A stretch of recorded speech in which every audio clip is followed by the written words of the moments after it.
Hey everybody, this is Steven from PopCultureMaven.com. We're back with this week's new comic book reviews. There's another video posted yesterday for Free Comic Book Day. So if you haven't had a chance to check that out.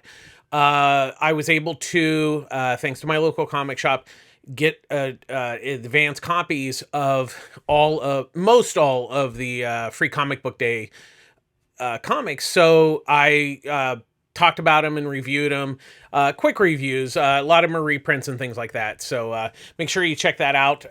So that way, if you're going to, hopefully you're going to your local comic shop this Saturday to celebrate Free Comic Book Day. So you can figure out what you want to look out for. This week, yet another big stack. So we're going to get right to it. First up, we have Batman 89, number 1. Written by Sam Hamm with artwork by Joe Quinones. Now, this takes place after the first Batman, the Tim Burton Batman film that came out in 1989. And Sam Hamm was actually one of the screenwriters of that. So he actually knows that universe quite well.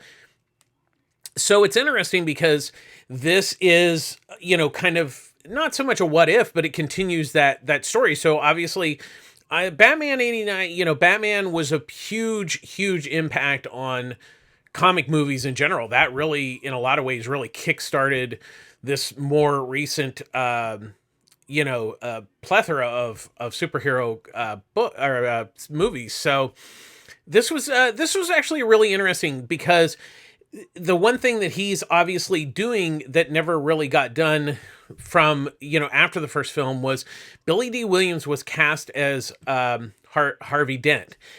And the whole plan was that he was, Tim Burton hired him because he was going to play Two-Face. Well, that never happened.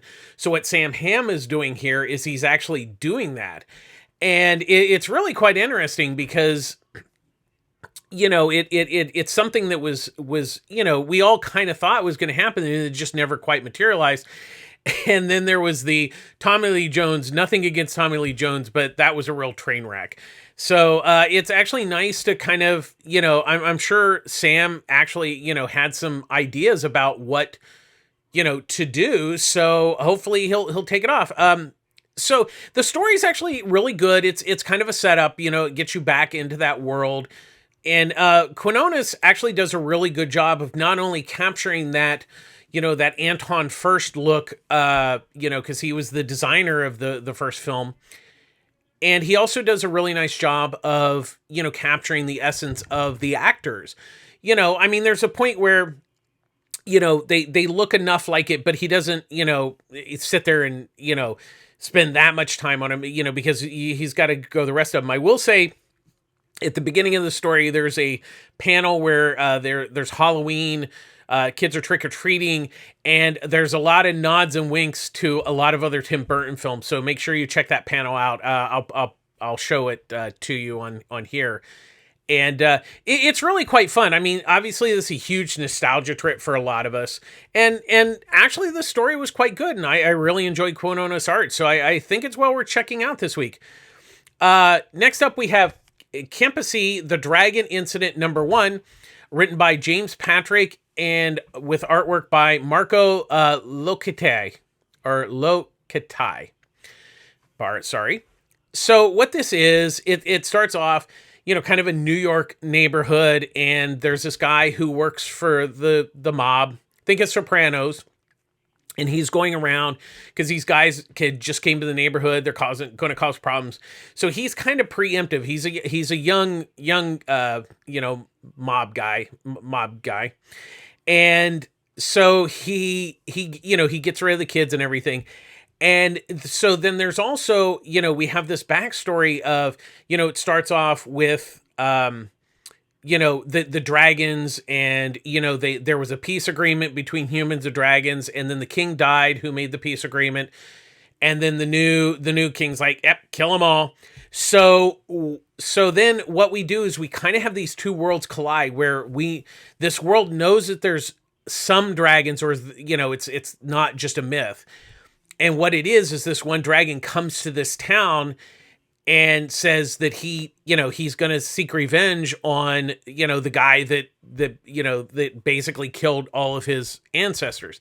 So that's the basic premise. It's actually a really neat concept. I really enjoyed it. I think Patrick Script does a nice job of setting things up. You get to know everything, and it really, he also gives you another reason to come back for the next issues. So I think it's really, it's kind of a unique concept. It's a couple different concepts thrown together, but it's still a good idea.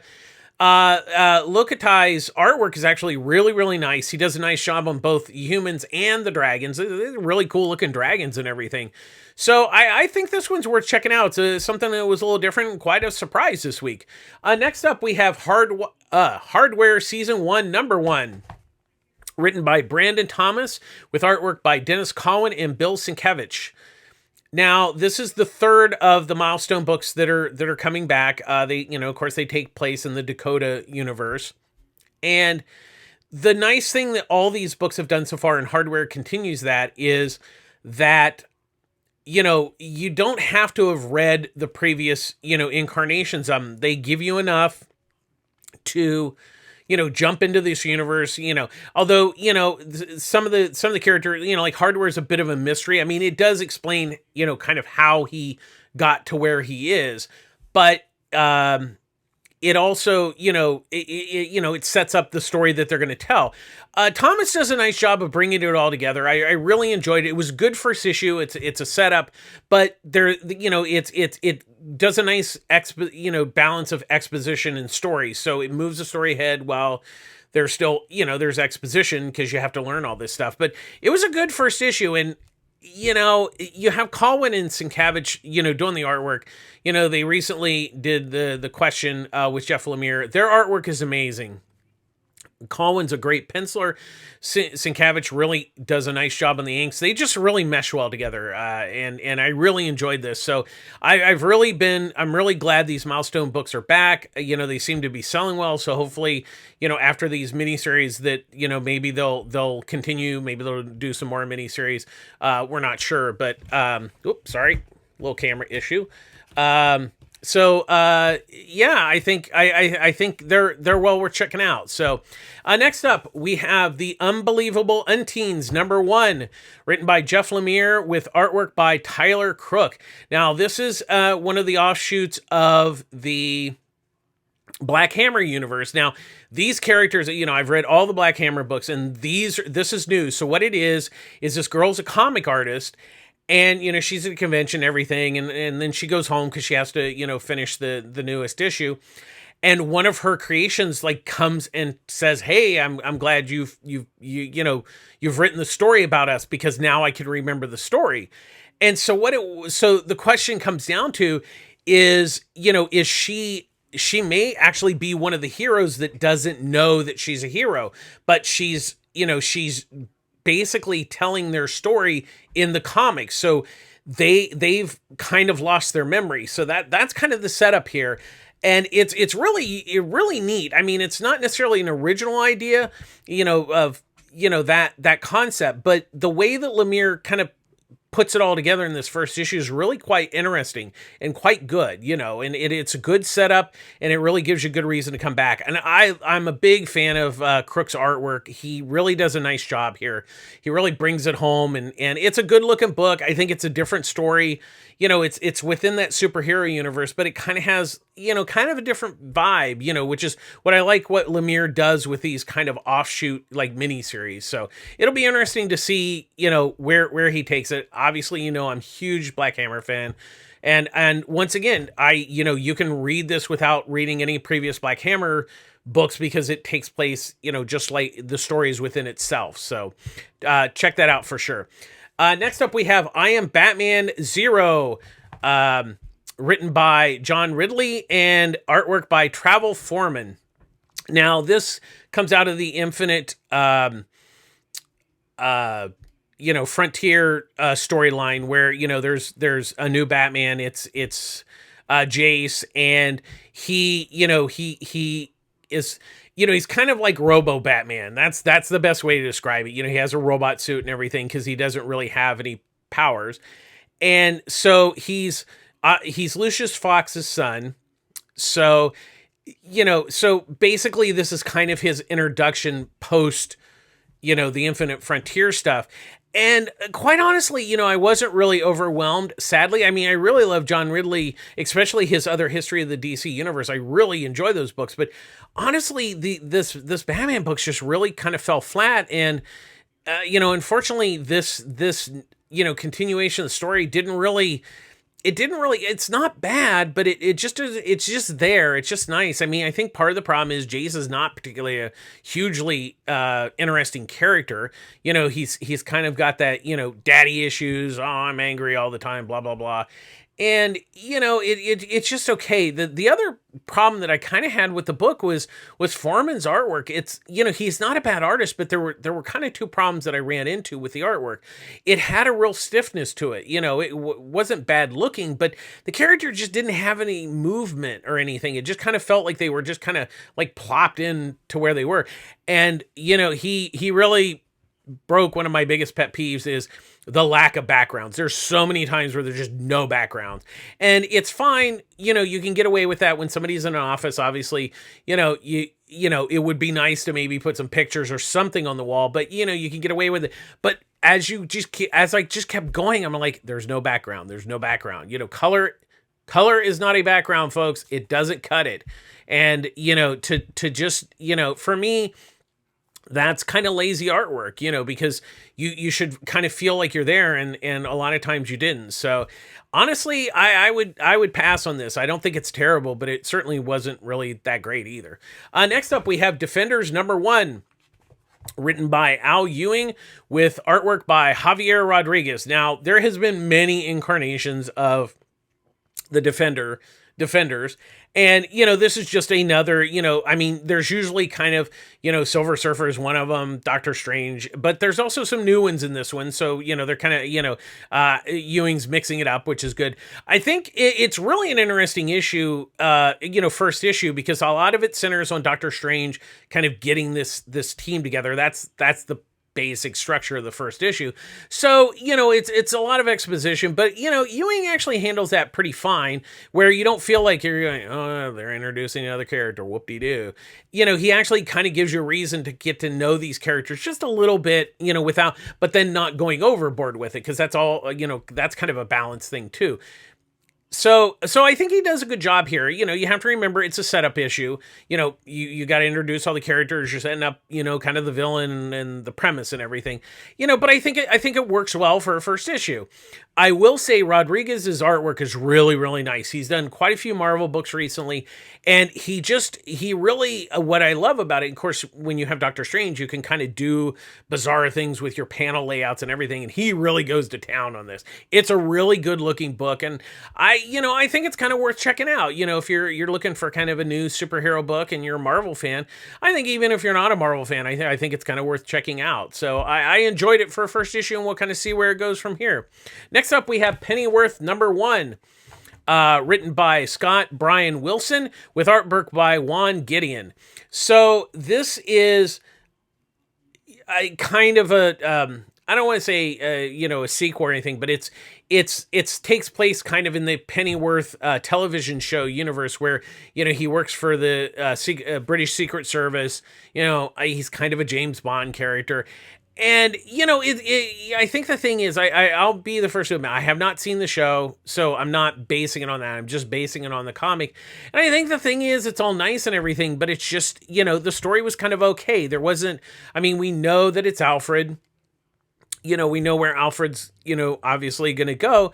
But I think the thing is, it's just an average spy story. It wasn't, bad, but it wasn't particularly compelling either. Like I said, Wilson's script's fine, but in the grand scheme of it, it didn't do anything special. Gideon's artwork is pretty nice. It's a little rough, but does a nice job, gets the job done. It's okay. So overall, I don't think it's, unless you're if you're a huge Pennyworth fan, you might like this, but I think if you're a regular comic reader, it's just not good enough. And unfortunately that's kind of where it lands. Next up, we have Mammo #2, Written and drawn by Saz Millage. Now, I really, really like this first issue, and I have to say, I'm very happy that the second issue really does a great job of building on that first issue. The first issue was more, kind of visual in the sense of, it was kind of mysterious and visual. This one, we really kind of get into, the meat of the story that was set up in the first issue. So basically, Mammo was the witch that kind of lived in this town, and her daughter, I think it's her granddaughter, has come back because this girl, her mom was sick, and she finds out that Mammo wasn't buried properly. Apparently, with witches, you need to bury them properly when they die. So that wasn't done. And so what it is this town is somewhat cursed. So the granddaughter is now, trying to find, she needs to bury her grandmother, and kind of put everything in the town back together, because things, like the fishermen go out, their nets are messed up and they're not catching fish. So she really, what's interesting is the town has like a border. It's not necessarily something you see, but like one of the things is that they go to this road, and people have said, well, there's somebody's throwing rocks at people, and actually what it is, it's the rocks themselves that are jumping at people, because they're going to redo this path as a road, and they moved all the rocks. So once again, they moved the border of this thing. So the rocks are pissed, and they're, and so the two girls put that back together. So basically what this is they have to find Mammo's bones. Then they also have to kind of put things back together to help the town. So once again, the story is really good. I mean, Millage, it's really a wonderful story. Like I said, I said this was the first issue, reminds me of, kind of Kiki's Delivery Service / Spirited Away, in the sense that it has that, that story feeling of, Miyazaki, but definitely has the European flavor, which, he is very prevalent in his films. And of course, once again, the artwork here is really, really good. It's really, I really like how the characters were opened up, and we got to learn, even more about both of them. And it's really an enjoyable book. It's a great all ages book. I highly recommend this. I really, really enjoy this book. Next up, we have Hellboy and the B.P.R.D, The Secret of Chesbro House. Now, this is a 2 issue, so this is the finish, this finishes the story. So basically, it's a haunted house story. So we find out in this issue what it is there was a demon that was implanted into this guy's daughter. And, then he found out that, he didn't know it was a demon, they were doing some ritual. And so to, basically keep his, the town and everybody safe, the house safe, he locks her up and says, because they end up killing her dad. And so what it is Hellboy, through the visions finds this out. And then of course the descendant of, one of the bad guy basically tricks the young guy into letting the demon out. So Hellboy has to, fight him, and, it all works out in the end. But it's a fun Hellboy story. And, really for me, it's written by Mike Mignola and Christopher Golden, and it's drawn by the incredible Sean McManus. I'm so sorry about the credits, because really the reason for me, I mean, the story is really a lot of fun and everything. Mignola and Golden, really, it's a fun two-part story, but it's Sean McManus's artwork. His artwork is absolutely incredible. I really, really love his artwork. He really doesn't do a lot of regular books, so anything that he does is always a real treat. So really check this out. It's only 2 issues. It's a really fun, great read. It's a fun Hellboy story. Next up, we have 6 Sidekicks of Trigger Keaton number 3, written by Kyle Starks and Chris Schweitzer. Now, the Sidekicks are still trying to figure out, why that Trigger Keaton was murdered. They believe he was murdered, even though everybody hates him and wanted him dead anyways. So this issue, they find one of his female sidekicks. She played an alien on some space show. And so they find her in a bar where she fights people for money. And so they hook up with her. She's never drank in her life. They get her drunk, and then she beats up some guys out in the, that are pissed because she beat up one of their friends in there. So it's just really wild. I love this book to death. It's a real hoot to read. And Starks really brings the charm and fun and silliness to this book, but it's also kind of a fun murder mystery. He does a great balancing act of a lot of story elements here, and he really pulls it off exceptionally well. And Schweitzer's artwork is really wonderful. And I really enjoy it. And one of my favorite things in this issue is actually something you don't see, is that in the Skybound X, there was a short story about Trigger Keaton beating up some monkeys on the set. They actually make mention of that. So because that came out a few weeks ago. So if you've read that and then you read this, it'll really make you smile. So I'm really enjoying this book. If you haven't been reading it, I really, really recommend it. It's a really wonderful book. Next up, we have Batman the Adventure Continues, Season 2, Number 3, written by Alan Burnett and Paul Dini, with artwork by Rick Burchett. Now, this issue really has to do with Barbara Gordon hunting down a bad guy who shot her father, James Gordon.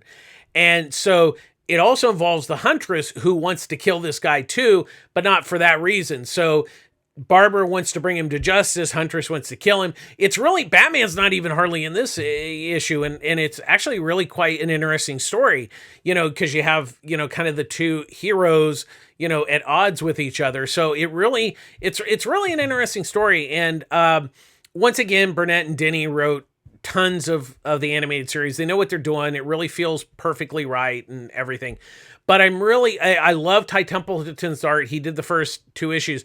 But I'm a big fan of Rick Burchett's art.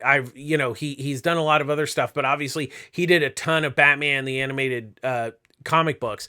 And he is just such a great artist. I mean, and he's such a compliment to the story. He really brings it. It's a really great looking book. It's a great all ages book. And if you're a fan of, Batman, the animated series, this is a must read. It's just so much fun. It really brings back that joy of watching that show.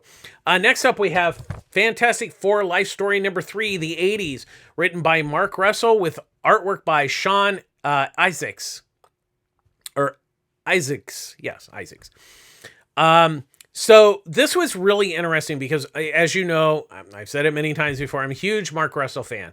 So I'm reading this issue, and honestly, it kind of was like, okay, this is nice. This is, I don't want to say boring, but I'm like, okay, this is nice. We're in the 80s. Reed and Sue are, gonna get a divorce.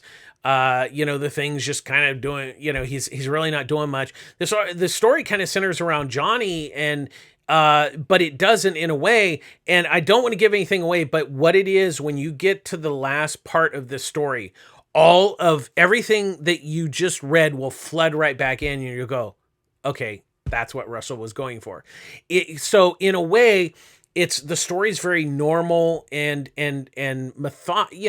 just kind of, I don't want to say bland, but just very basic. But what it is he does that on purpose. So when there is that twist in the story, you understand exactly why that story was the way it was. And that's really hard to do. And like I said, when you get to that point, you're like, I totally get why he did that.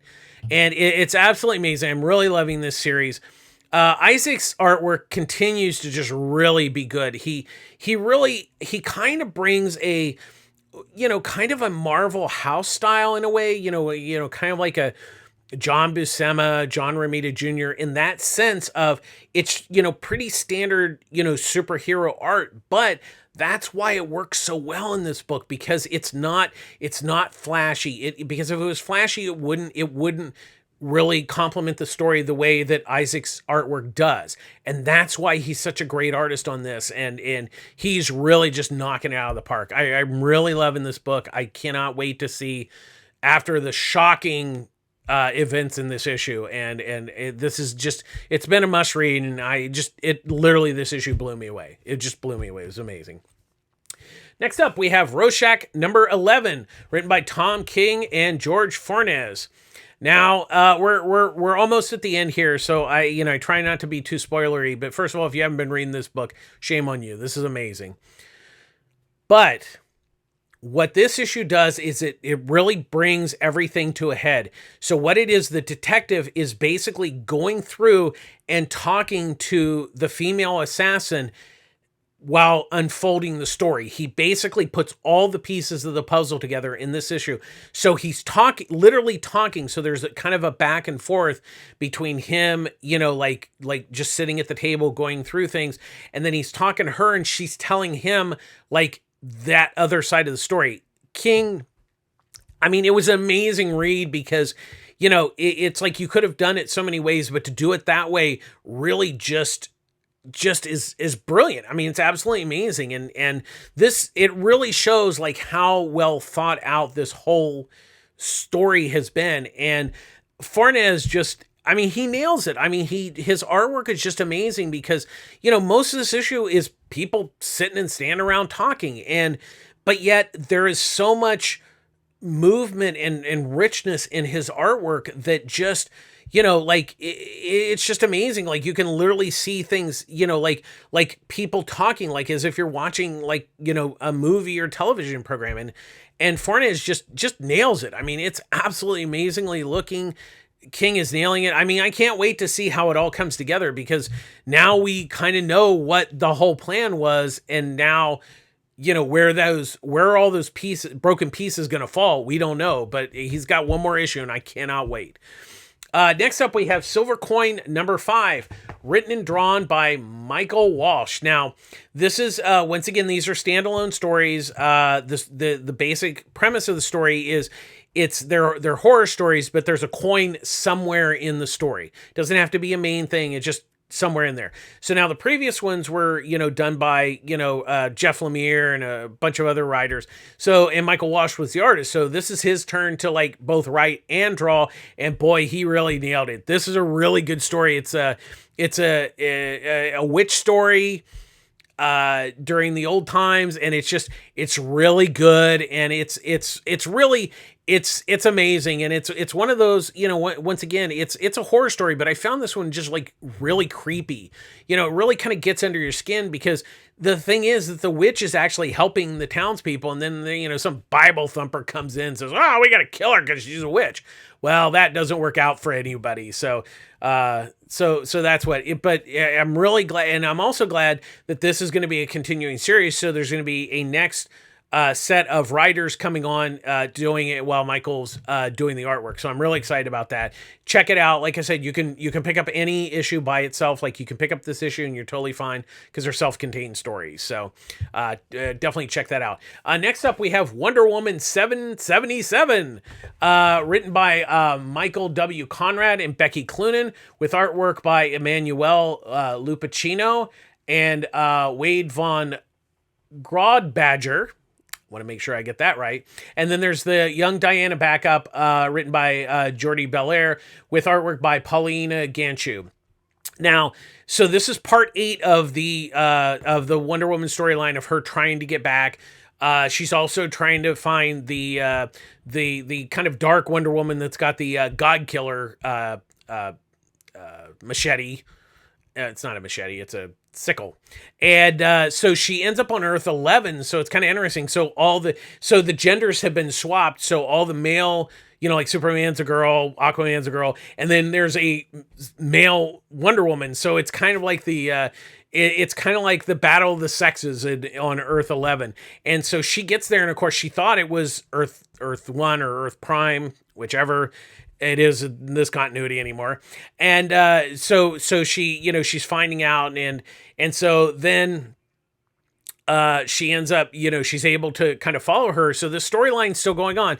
I think the interesting thing is we're now at 8 parts. This is a long story, and this is pretty rare in comics today that you see a storyline go this long. And while I will say I'm hoping that this, the storyline does, come to a conclusion somewhat soon, I will say that each issue is very enjoyable, because in a way it kind of does stand on its own somewhat, but there's obviously, story elements from the past 7, chapters that, filter down to this. So the thing is that, like I said, I'm really enjoying it, but I really worry about this book because for new readers, you just can't pick up this issue and really get into the story. So, it's kind of a catch-22. I mean, I'm really loving what Conrad and Clunan are doing here. I really think it's great, but today's market is just not like kind of what it would be like in the 80s. That was no big deal to do that, So I think the thing is to kind of look at this as kind of a maxi series within a series that, for me, it's kind of like, Rorschach's 12 issues. So this one is 8 issues so far of this story. I think that's the best way to look at it. So it's just tough for the regular monthly book, for new readers, because I'm really loving what they're doing. And but it's tough to really recommend to, like, somebody who hasn't been reading it. This issue, Lupacino and Grob Badger really do nice artwork. I really love his artwork. But I will say it kind of in a weird way, and this is a huge compliment, reminded me a little bit, it had a certain Ramona Frandon look to it, and that is a huge compliment because she is absolutely a brilliant a Silver Age artist, and she and like I said, it really complemented the story. I don't know if it was intentional or not, but Lupacino's artwork's amazing no matter which way you slice it in this, and it really was perfect. It was really perfect. Now, the Young Diana story, once again, I'm really enjoying it. I don't know that it fits in here, but I will say that I did see a solicitation where DC is going to collect all these stories. I think I don't know if it's going to be in the young adult format or a regular comic format, but they are collecting it. So I think that'll be great when it comes out. I think it's a tough fit for the main storyline, but still really enjoyable. Great story and great artwork. It's a treat for me, but it's not necessarily going to be for everyone reading the main story. Next up, we have Buddy Mass number 3, written by Paul Tobin and Andrea Mutai. So now we have discovered that the doctor that was trapped in the catacombs, that the girl that he was with may be actually dead. So this girl that is supposedly her, we don't know if it's her. And so that really brings a huge twist to this whole story that Tobin is telling here. And, it's just like, it's wild. This is really a wild book. It's like, it's kind of a horror book, but it's kind of like a psychological horror, because, I mean, at first there was some really messed up, violent stuff, with guys pulling teeth out, it was kind of disgusting. But now it's turned into this, like, really bizarre, like, mind F, and it's just really wild. And Mutai's artwork he really brings it. It has a great look to it. The bunny mask character is just really creepy, but not necessarily like a bad, like a villain. It's more of like, I don't know. It's like a supernatural thing, but it doesn't hurt good people. It only takes after bad people. So, this was another wild issue. It's really a wild story. And I think if you're looking for something different, it's well worth checking out. Next up, we have Fight Girls number 2, written and drawn by Frank Cho. It's really simple to sum this up. It is the Hunger Games drawn by Frank Cho. That's exactly. So each issue, they go to a different Hunger Games area. This one's a desert where everything's trying to kill them, the girls, the ones that are left in the competition. And so they just try to get from point A. They try to get to the end. It's really that simple. It is what it is. I don't think it's bad. I don't think it's great either. I mean, obviously, Frank Cho's artwork is really gorgeous. I mean, there's no gray area. He's a great artist. The story's okay. If you go in not expecting, the most brilliant story you've ever read, then you're going to be fine. But if you're expecting, like, something brilliant story-wise, this is not it. But I found it fun for what it is. It is what it is. And sometimes comics like that can be okay. And once again, I'll go back. His art is freaking gorgeous. So if, at the very least, you could buy it for his artwork. So there you go. And finally, we have Joker number 6, written by James Tynion IV, with artwork by Guillaume Marsh.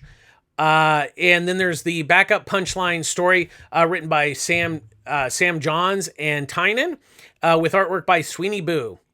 So the main story, honestly, I was like lost because I'm like, we left, like, Gordon is now, it's once again, It's not a Joker story. It's a Commissioner Gordon story, guest starring Joker. So he's in Paris, and it kind of starts off like, did I miss something in the last issue? And then about like the like 5 or 6 pages in, they refer back to, oh, well, this is what happened. This is where I was last issue. And you're like, okay, wow, I'm not crazy.